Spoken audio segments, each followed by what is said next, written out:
Misteri langit-langit basah. Suatu hari di musim dingin, sepasang suami istri pergi berbelanja, meninggalkan putra mereka yang masih remaja di rumah. Ia berkata ingin memasang TV barunya di dinding. Pasangan ini sudah setengah jalan menuju mall ketika sang istri ingat setrikaan masih dicolok. Mereka kembali ke rumah dan menemukan suhu di dalam rumah dingin membeku. Sang istri menyalakan pemanas ruangan dan mereka pun pergi. Saat kembali dari berbelanja, mereka melihat ada air menetes dari langit-langit lantai 1. Anehnya, di lantai 2, putra mereka terbaring tak sadarkan diri dalam genangan air di lantai dan TV barunya terpasang miring di dinding. Apa kamu bisa menebak apa yang telah terjadi?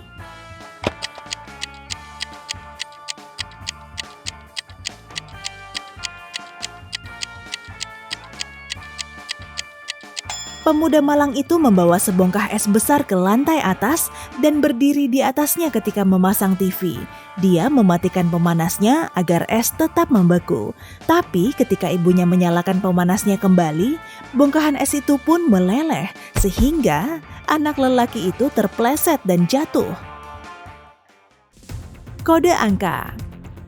Seorang detektif yang baru beberapa hari menyelidiki kasus geng penjahat internasional tiba-tiba saja menghilang. Namun dia cukup cerdas meninggalkan petunjuk untuk mengungkap identitas penjahatnya dengan sebuah kode khusus 17050815718.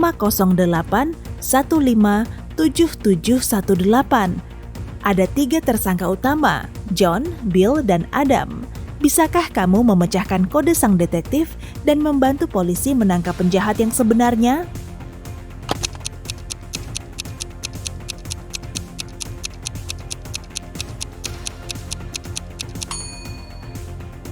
Angka-angka dalam kode detektif itu mewakili huruf dalam abjad. Jika kertasnya dibalik, kamu akan mendapatkan Bill si bos Oli. Jadi, Bill lah orangnya. Cepat, borgol dia! Alibi yang buruk. Seorang pria sedang berjalan di taman ketika tiba-tiba seseorang menghantam kepalanya dari belakang. Para saksi berkata pelakunya berambut coklat, bermata biru, dan memakai setelan longgar. Tersangka utamanya adalah Shawn Michael yang sangat cocok dengan ciri-ciri yang disebutkan. Polisi menginterogasi Shawn untuk menyampaikan versi kejadiannya. Aku sedang berjalan-jalan di taman dan kulihat pria ini berjalan di jalan setapak. Lalu tiba-tiba muncul seorang laki-laki dari semak-semak tepat di depannya dan memukulnya. Ketakutan aku pun berlari pulang sekencang mungkin. Polisi memintanya untuk memberikan gambaran penyerang tersebut. Dia menjawab, dia berkumis merah, berambut merah, dan memakai setelan longgar. Tetapi salah seorang penyidik yakin bahwa Shawn berbohong. Kok dia tahu?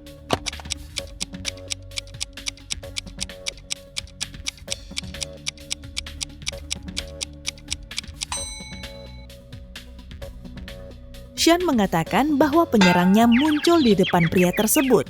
Tapi ini tidak masuk akal. Pria itu kan dipukul di bagian belakang kepalanya. Bunyi aneh. Mawar dan Budi sedang tidur di malam hari ketika mendengar bunyi aneh dari kamar putri mereka, Sita. Mawar pergi untuk memeriksa dan dengan hati-hati membuka pintu kamar putrinya. Tampak Sita sedang tidur pulas dan bunyi itu pun berhenti.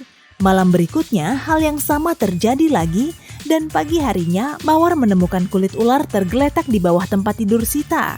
Dengan khawatir, keluarga itu menggeledah seisi rumah tetapi tidak dapat menemukan ular yang telah meninggalkan kulitnya tersebut. Dan bunyi itu tetap terdengar setiap malam. Apa kamu bisa menebak di mana ularnya bersembunyi?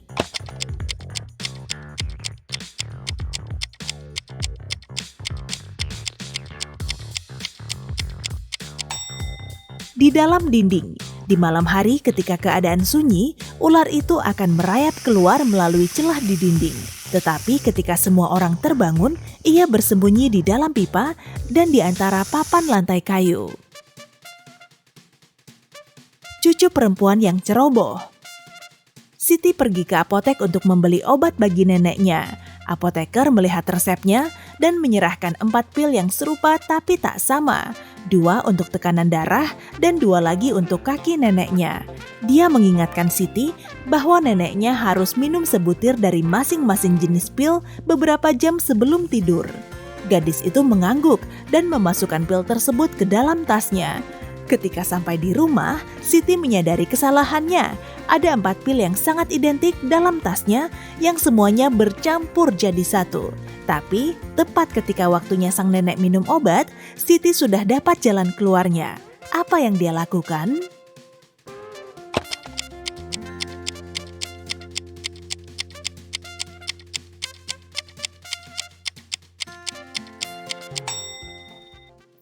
Satu-satunya cara adalah dengan membagi semua pil menjadi 2, lalu meminum separuh dari masing-masing pil.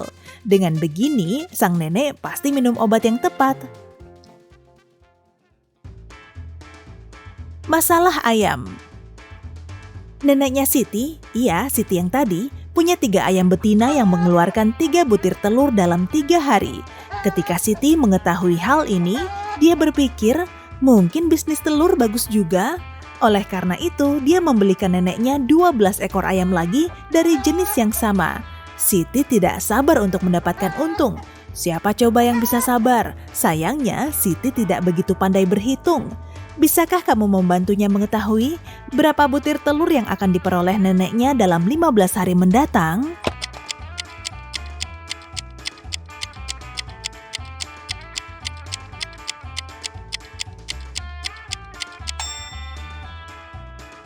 Tiga ayam betina memberi nenek 3 butir telur dalam 3 hari. Artinya 1 ayam betina bertelur 1 butir dalam 3 hari. Jadi seekor ayam akan memberikan 5 telur dalam 15 hari. Kini karena ada 15 ekor ayam betina, kita bisa dengan mudah mengalikan angka-angka tadi dan mendapatkan 75 telur dalam 15 hari. Jendela menuju kebebasan. Jaka dimasukkan ke dalam sebuah sel yang lantainya penuh tanah. Hanya ada 1 jendela yang letaknya begitu tinggi, sehingga tidak mungkin ada yang bisa menjangkaunya.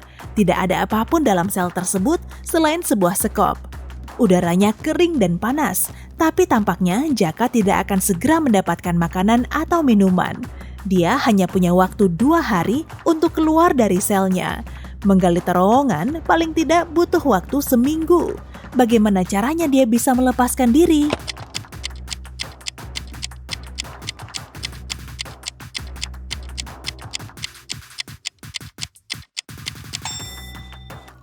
Dia dapat menggunakan sekop untuk menumpuk tanah di bawah jendela, memanjatnya dan kabur dari situ. Seriusan deh, ide siapa sih memasukkan tahanan dalam sel semacam ini?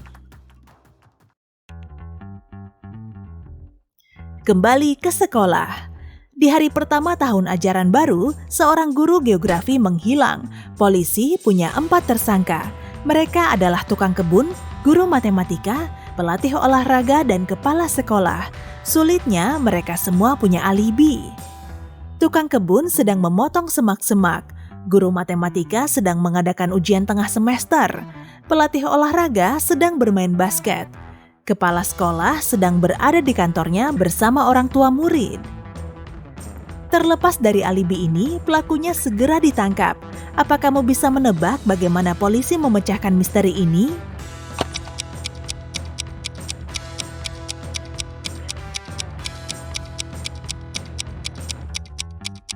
Guru matematika berbohong. Menurut keterangannya, dia sedang mengadakan ujian tengah semester. Padahal si guru geografi menghilang di hari pertama tahun ajaran baru. Pengiriman yang terlambat. Seorang pria tua yang kesepian tinggal di pinggir kota. Hidupnya tenang dan tidak pernah meninggalkan rumahnya untuk waktu yang lama. Saat itu hari Jumat di pertengahan bulan Juli. Pak Pos datang dan memanggil si pria tua itu, namun tidak ada jawaban dari dalam rumah. Pengantar surat ini mengintip lewat jendela dan, oh tidak, rumahnya berantakan sekali dan si pria tua itu tidak terlihat di mana-mana.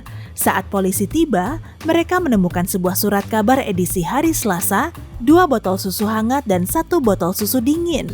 Hari berikutnya, perampoknya berhasil ditangkap. Bagaimana polisi bisa tahu begitu cepat?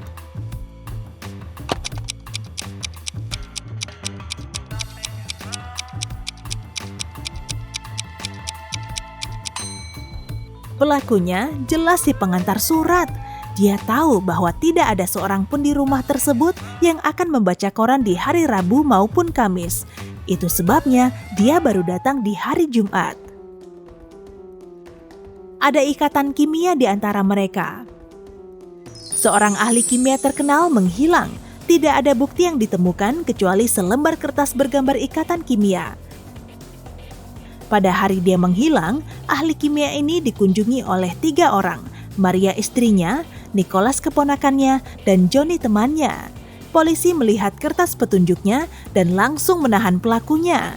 Siapa dia dan bagaimana polisi mengetahuinya?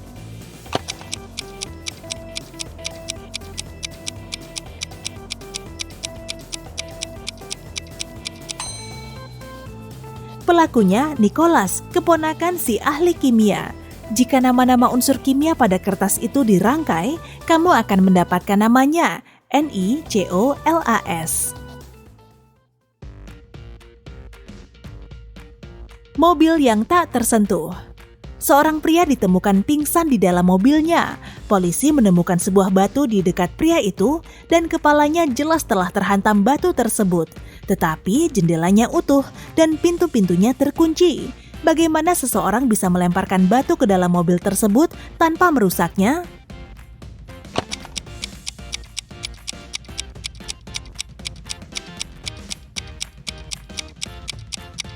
Atap mobilnya bisa dibuka, dan ketika batunya dilempar, atapnya yang terbuka sedang dalam proses menutup. Kegagalan publik.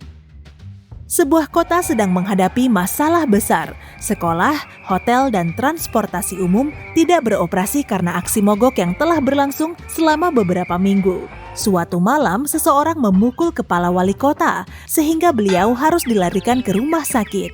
Polisi telah menahan 3 tersangka. Bambang mengatakan bahwa dia sedang berjalan di dekat TKP saat mendengar seseorang menjerit, tetapi keadaan terlalu gelap sehingga dia tidak bisa melihat apa-apa. Jojen menegaskan bahwa dia juga mendengar teriakan minta tolong, tapi tidak berani memeriksanya. Sedangkan Dylan mengaku sedang menunggu bus di sebuah halte dan tidak mendengar apapun. Siapa yang menyerang wali kota?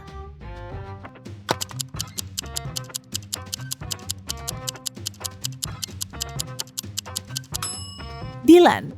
Dia tidak mungkin menunggu bus, sebab bus sudah tidak beroperasi selama berminggu-minggu karena aksi mogok tersebut.